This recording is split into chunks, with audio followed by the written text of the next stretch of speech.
Good morning. This is Congressman Courtney. I'm speaking to you from Washington, D.C., the Rayburn Building at the U.S. Capitol. It's Tuesday, January 15th. Unfortunately, the 25th day of the government shutdown for 25% of the government and numerous agencies who, again, have been just brought to a standstill in terms of carrying out their mission. I'm going to give you a legislative update in terms of what's happening today, tomorrow and Thursday. Before I do, though, I'd like to, again, just share with you some of the emails that we've gotten from Eastern Connecticut. Folks who, again, do good work for the people of this country and the impact that this shutdown is having on them. First, Jackie from New London, Connecticut. I'll just read again an excerpt from her letter. Please express to Congress how difficult this is being on furlough. I'm an employee at the U.S. Coast Guard Academy and have not worked since December 22nd. It's impacting my professional responsibilities. I'm part of the acquisition force and will lose my contracting officer requirement certification next week. The only way to process my paperwork is from a government email account, and it will take months for me to start the classes over. It cannot be reinstated due to a government shutdown. On a personal note, I just relocated from Dallas to take my current position. There's no relocation fund, so she basically was counting on the pay to support the moving costs to get to New London, Connecticut. There's a letter from Christine from Coventry, Connecticut. I want to call it, alert you to the impact of the shutdown it's having on the real estate market.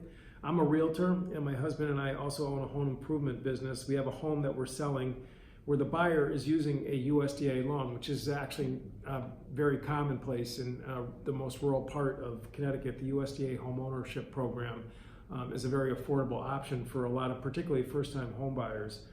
We were supposed to close last week. We have a large amount of capital tied up in this project, and I'm not certain how long we can wait. The buyer is a first-time buyer, and we would hate to have to pull back, but we also have a business to run.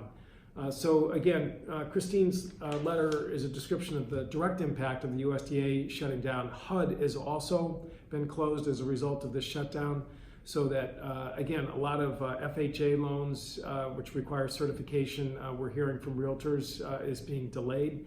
And again, the ripple effect obviously extends far beyond just the employees themselves. Courtney, a spouse of a U.S. Coast Guard service member, said that her husband is working a full-time job currently, and when he comes home, showers, changes, and goes right back out again and works another job to ensure that we stay afloat. He has off this weekend, and through friends again, word of mouth, he will work 10 hours on Saturday and Sunday doing a handyman business, so we will have food on the table. And as some of you may have seen, there was actually a pop-up food service which was put into place in New London to help Coast Guard families, which again are part of the Department of Homeland Security, an affected agency. And again, we also had another letter from the air traffic controllers, Andy, who again described both to our office and also to the Hartford Courant about the fact that morale has just taken a massive hit. Again, they have no support staff. And again, at some point, this is going to affect the issues of safety for air travel. So again, the impact continues to spread and deepen in terms of the harm that it's causing.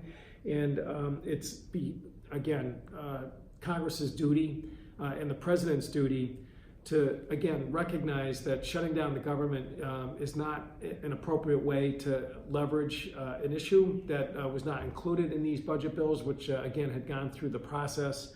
Today, we are going to vote on a proposal which Republican Senator Lindsey Graham had suggested to President Trump, which is to get the government at least restarted and create some time over a matter of weeks to try and work out border security issues where there is bipartisan support. In addition, there will be other votes of a similar nature this week if Senator McConnell, who controls the flow of business in the Senate, refuses to take that measure up, or if it fails on the floor through the suspension bill process. So there'll be, again, another vote tomorrow and another vote on Thursday.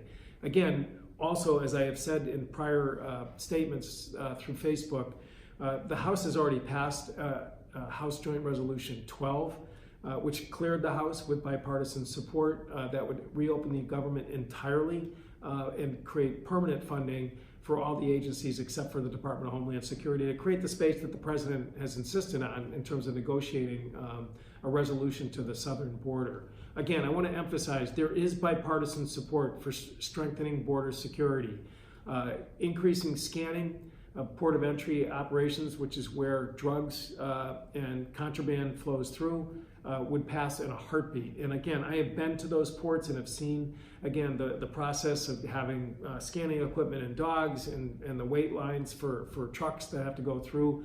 No question, we need to boost that security. We can also increase resources to the immigration courts so that we can get the backlog, the 800,000 backlog of asylum cases worked through, which is part of the problem that people have complained about. And again, we can have an honest discussion incorporating the members of Congress who represent border districts about proper structures in terms of ensuring border security.